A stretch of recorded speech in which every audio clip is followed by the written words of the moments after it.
महाराष्ट्र की करते हैं, जहां नासिक धर्मांतरण केस की जांच तो पहले से चल ही रही है। अब इसके बाद एक और धर्मांतरण की साजिश का पूरा मामला नागपुर से सामने आ गया है, जहां दरगाह के अंदर अवैध धर्मांतरण का रैकेट कैसे चल रहा था, अब वो देखिए।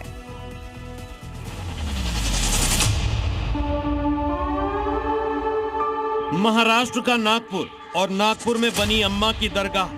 अम्मा की इस दरगाह में जहां लोग इबादत के लिए आते थे, लेकिन उस अम्मा की दरगाह में कुछ ऐसा चल रहा था जिसे लेकर इस पर बड़े सवाल खड़े हो गए हैं। अम्मा की इस दरगाह में हिंदू महिला को बंधक बनाया गया, मारपीट की गई, मारने की कोशिश की गई और जबरन धर्मांतरण करवाने की कोशिश की गई।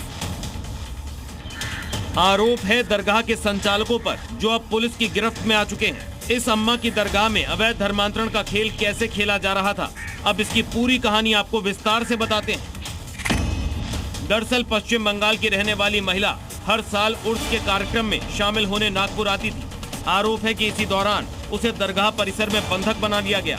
उस पर हिंदू से मुस्लिम बनने का दबाव बनाया गया और महिला को प्रताड़ित किया गया। महिला ने यह भी खुलासा किया कि विरोध करने पर उनके साथ मारपीट की गई, छेड़छाड़ की गई और जान से मारने की धमकी भी दी गई।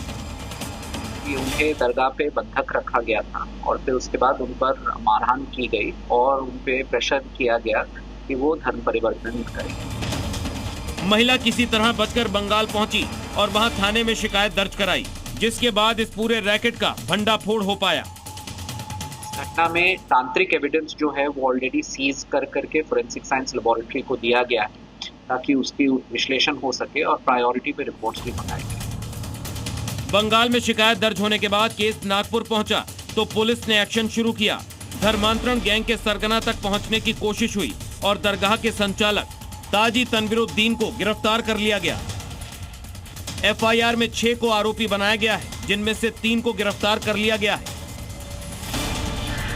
पुलिस ये भी तलाशने में जुटी है कि क्या इस दरगाह को धर्मांतरण का अड्डा बना लिया गया था। क्या इस रैकेट की शिकार और भी हिंदू महिलाएं हो सकती हैं?